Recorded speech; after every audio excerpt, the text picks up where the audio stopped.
What the hell? We have a giant hole in the drywall here.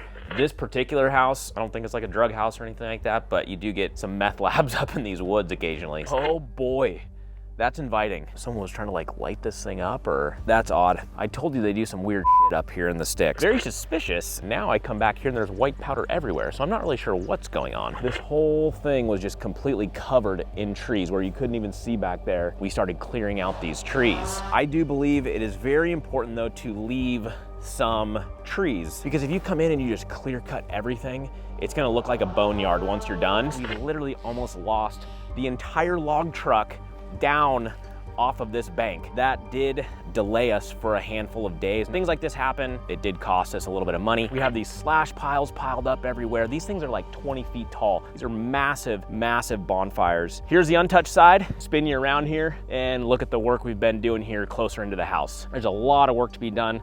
Stump removal, sticks, burning, etc. What the hell? Hey, what's up guys? Welcome to the channel. So we're back out at one of our flip properties. I don't know if you remember this one, but this was a unique one to say the least. When we first bought this place, there was broke down boats in the driveway, some white powder on some toilet seats. If you haven't seen the videos, go check them out. We ended up going quite a bit over budget on this one. However, there was a unique opportunity on this one for us to make up for that budget overrun. So we're gonna get into all of that on this video. Before we do that, I do wanna take you through the house because it turned out awesome. So let's go take a look. So before we head inside, I do want to just show the exterior of this property because honestly, it looks phenomenal. I love the color choice we chose, this kind of dark gray. I believe it's called iron ore, and then how that goes ties in with the black roof, and then also just these exposed wood columns here. I think it looks amazing. If you were with me on the first video, this was like a bunch of different colors. There was mismatched siding. This side over here didn't even have siding on some of the areas. So basically what we had to do here was finish out all of the siding. There was new roofing that had to be put on, some of these kind of overhangs here to tie everything in to where it looks as good as it does today. And for what it is, I couldn't be happier with the way the exterior of this place turned out. Tell me what you think in the comments. Do you like the color schemes? Do you like the black roof? I'm curious to know. I think it turned out great, but again, I wanna know what you guys think. Additionally, on the exterior, we do have this little two-car shop here. Honestly, I don't even remember what color this thing was, but it was ugly. So we painted it to match the house, as you can see here. Again, it's pretty crazy what a fresh coat of paint will do to an old stinky looking building. So as I'm heading into the house here, you can see behind me, there's a lot of gravel work that had to be done here. This was one of the added expense items that made our budget creep up. It's a long gravel road, and we also had to create this turnaround area so that you actually had somewhere to turn around once you get down to this dead end road. Bringing in all this gravel, spreading it out, making sure it's compacted, cost us a decent amount of money. So it looks phenomenal, but that's part of the budget overrun right there. One thing I absolutely love about this house is the deck that wraps all the way around the exterior and is fully covered. So much room for activities, guys. No, but so much room for just patio furniture or whatever you want to do. And we do see quite a bit of rain. So having an outdoor space to hang out at that is covered in out of the elements is a really, really nice feature. So this side of the house is one of the areas where we had to do all new siding. We went with a board and bat siding, which I think turned out phenomenal. The other side of the house was board and bat siding, so that was an easy decision for us to just obviously match the existing. Either way, it turned out great. Really, really happy with the finished product here. One thing that's super cool about the interior of this house that we're gonna get into in a minute is just all the custom woodwork. As you can see, there's custom woodwork out here. We have all of these like hand-carved pillars and whatnot. In the inside of the house is like that as well. So that's one thing that I think is really cool and unique about this place is all the custom woodwork on the inside. All right, guys, let's get inside here. Oh, by the way, look at this front door. This was here when we bought it.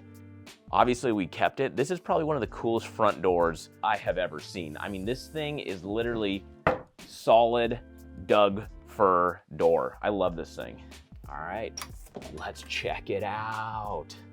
Here we are. Looks pretty cool, huh? So this house does have some funk factors when it comes to the layout. Like if you can see behind me here, this right here goes into the kitchen, which obviously is not your normal layout. But again, we're in a country setting. We're gonna see who digs this. I kind of like it. I think it, you know, if I was to design plans, new plans to construct a new house, I wouldn't have designed it like this, but this is what we had to work with, so we left it. A couple things we did in this room here was, I don't know if you remember in the first video, but there was some very odd interior windows up here that looked from the bedrooms down into this kind of living area. That's super awkward, obviously. So we boxed those in, got rid of those windows. Additionally, our master bedroom, where that sheetrock line is right there, where that drywall line is right there, that was actually open into the bedroom. So this whole room got new sheetrock so we could close in this master bedroom. We were able to close in those goofy windows that were up here. It really made this room pop. So I'm pretty happy with it. Originally, this was just subfloor. This is not a flooring I would typically choose, but we were just trying to match it up with the existing flooring throughout the house over here. So it's a pretty close match. But again, it's not my first choice, but our goal here was not to do a full go on this property and touch every surface and do all new flooring throughout. It was to save as much as possible, put our repair budget where we thought it would make the biggest impression to our buyers. So that's what we did. Things like kitchens and baths, we really didn't touch at all. So here's a quick shot of the kitchen. As you can see, these are the original wood cabinets here. We did throw some varnish on them just to shiny them up a bit. But I mean, for this type of home, kind of a cabiny, log house feel, I think these look great. We did add some trim in some certain places just to dress them up a little bit. And of course, a new appliance pack. But all these countertops, these are original, cabinets are original. So we were able to stay with a very cheap budget, at least in the kitchen here. Our budget swell ended up in other areas that we'll go into in a moment. So bathroom basically remained the same. We just left this door. I know this is not ideal. Honestly, I probably should have changed out this door. Let me know what you think in the comments, but obviously glass going into the bathroom, a little weird, and it's not sealed. So either way, we would have had to order a custom door to fit this archway. Looking back, probably should have done it, but we'll see what happens. So now we're in the bathroom. Again, not a lot to show here. This is all just original to what it was when we bought it. Just spit shined it a bit, and hoping that the buyer doesn't mind some of the funkiness to it. Okay, so I wanna show you the master bedroom here. So we do have a master on the main, which is pretty cool. This room is actually awesome. Vaulted ceilings in here, as you can see, tons of windows. But again, very unique. Look at all the custom woodwork here that's been done. One kind of fun fact here is that the previous owner of this place actually milled most of the wood that he used for all this custom woodwork from the property. So he harvested it from the property, he milled it himself, he did all the sanding. It looks pretty good, but again, I can't stress this enough, unique buyer. So we'll see how this thing goes. Oh, and previously there was another window looking into the living room. Obviously we eliminated that. We don't need windows from the interior of the house looking into the master bedroom. So before we head upstairs real quick, I do wanna just take you outside here real quick and talk about one of the reasons that we had some budget overrun. Unfortunately for us, when we bought this place, we did not have the time to do full inspections, which means we didn't get a septic report.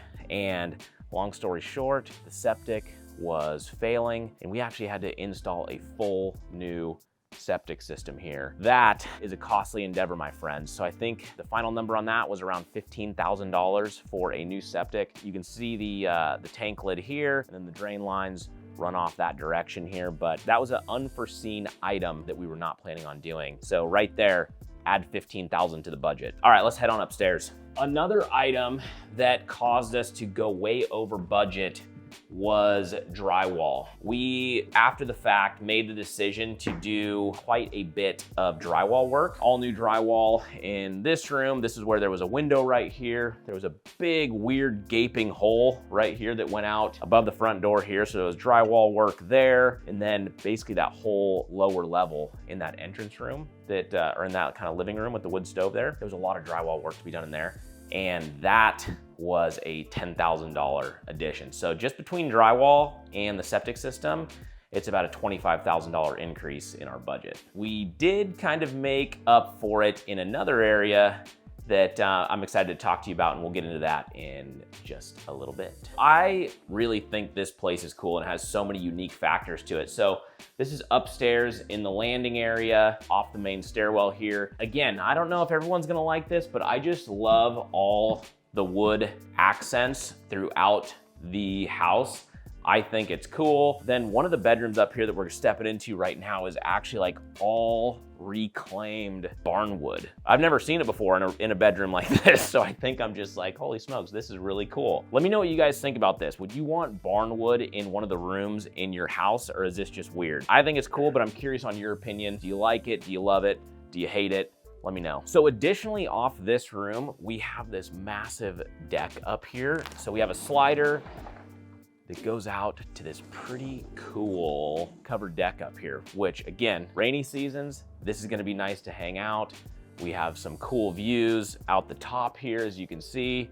So again, there's just a lot of cool things about this property. Unique to say the least. So guys, if you were with me on the first video, there was, like I mentioned, that rundown boat with the matches next to the gas can, and then there was that white powdered on the outhouse seat. I just want to let you know, that outhouse is gone. It was right there.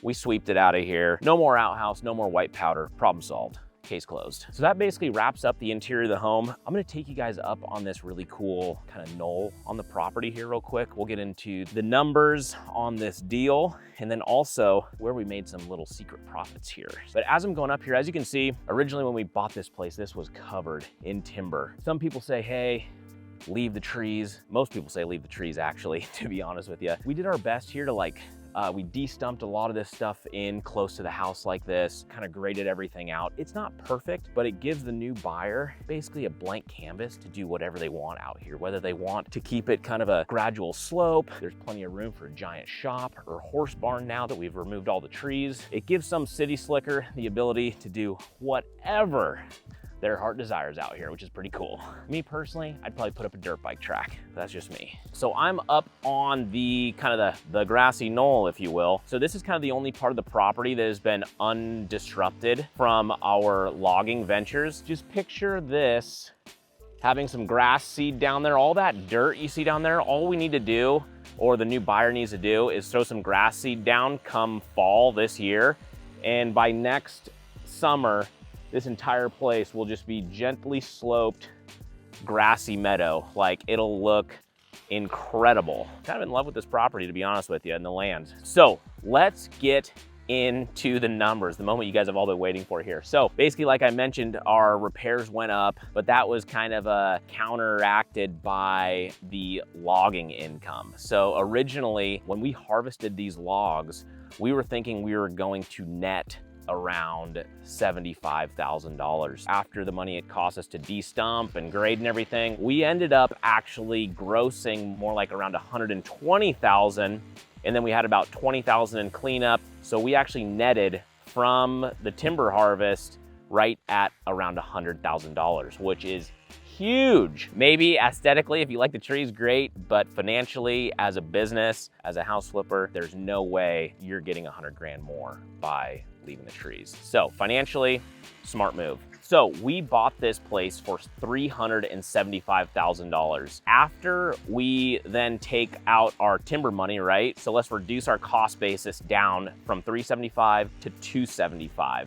So basically, we were into the property for $275,000 after the logging. Our repair budget did swell. So originally we were planning on, like I mentioned, just doing a quick turn. We put more money into the property. We put a new septic system in. We did drywall. Long story short, we ended up putting around $75,000 into the property instead of the $35,000 that we were originally planning. So if you add the $75,000 in repairs to our new cost basis, puts us all into this thing at $350,000. So now the big question becomes, what are we going to be able to sell this property for? This is a really, really tough one to peg. And sometimes when you're house flipping and when you're in real estate, you can peg a number down to the penny because the comps are spot on. You know exactly what that property is gonna sell for. This is not one of those. This is a very tough property to value. So you almost have to do more of a range of what you think it might sell for. Once we got this land all cleared out and also the market has tightened up a bit for us in this area, there's decent demand for product around here. We're thinking that range is gonna be anywhere from $550,000 to $650,000 on the exit. So